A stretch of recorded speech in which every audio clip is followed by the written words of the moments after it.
So I want to tell you a story, and because I think it really captures the design process really well. Can everyone hear me and see me and just fine? If you can't, let me know. Raise your hand now, or forever hold your peace, right? So embrace. So in 2007, there were 5 graduate students that gathered together at Stanford University, and they came together in the D school, the design school, for a class on design for extreme affordability. And they were presented a problem. And the problem was, how do you solve the issue of premature infant birth and mortality?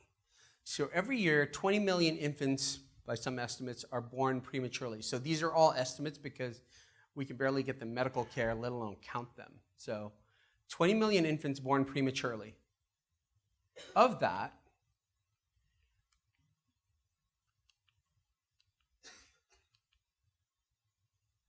Of that, 1 million die within the first 24 hours. 4 million die within the first 4 weeks. And the biggest cause of that is hypothermia.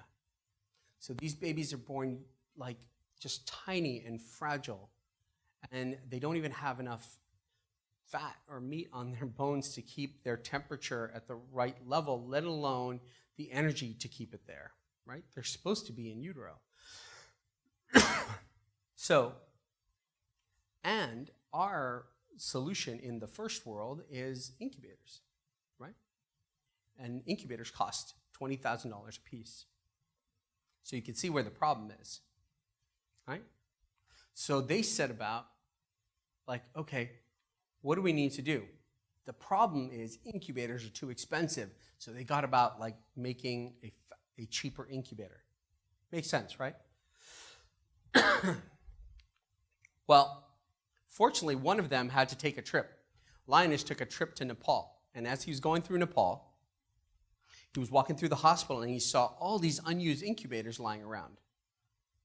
I thought, that's weird. That doesn't make sense. You've got a huge problem with infant mortality. What's going on?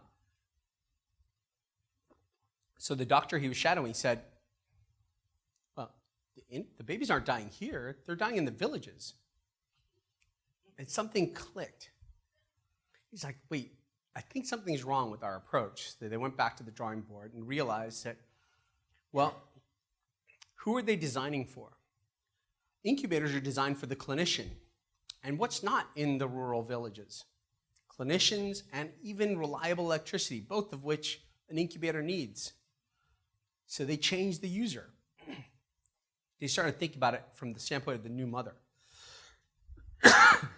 Excuse me. And they started designing for the new mother, who oftentimes doesn't even trust Western medicine, right? So somebody said, take 2 spoons of this. They'd be like, it's probably strong. Let's do 1 spoon. Keep your baby at 37 degrees. Oh, that's too hot. 30 degrees sounds pretty good, right?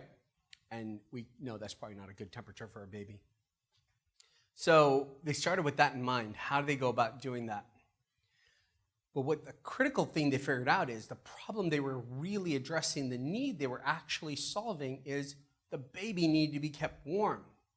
And once you decide that's the need, it opens up a whole host of solutions.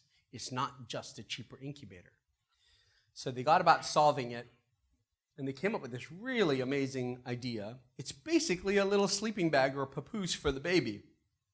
And inside, in the back, there's a sleeve, and you put this paraffin wax sleeve in it. And that paraffin wax, you can heat in a pot of boiling water. It changes phase at the right temperature. So when it changes phase back, it'll stay at the right temperature for 5 hours. So it sits there and keeps the baby warm for 5 hours, and all you have to do is take it out, swap it out for another one, and reheat it. Genius. And 200 times cheaper than an incubator, and much more applicable. Well, here's the interesting thing. I want you to go through a thought exercise. By some estimates,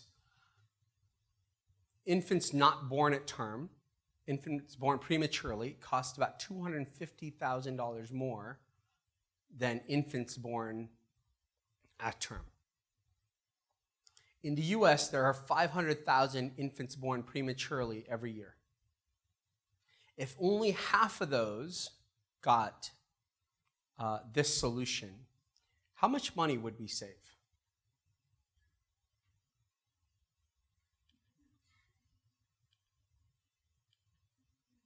$7 billion from this little invention. Now, billion. So I'm going to go through another thought exercise. But before I do that, one of the things I love about this exercise, I love about this story, is that these people were not designers, right? They were electrical engineers, computer science majors. The woman who ended up running the company, Jane Chen, was in business school, and they weren't healthcare professionals either. And yet, by just simply paying attention to the problem, they were able to come up with an amazing solution, right? So what can we learn from that? And I wanted to go through another thought exercise with you. Anyone know how long 1 million seconds is? You all have phones, so like you can cheat, but 1 million seconds. We throw numbers out there all the time, and like they're meaningless. 1 million seconds is a little over 11 days. Any idea how long a billion seconds is? 33 years. That's the difference between a million and a billion. Any idea how long a trillion seconds is? It's 33,000 years. That's like the dawn of humankind. Right? So when we talk about millionaires and billionaires, there's actually quite a big difference. When we talk about how much we spend on healthcare, $3.1 or $2 trillion, that's what we're talking about.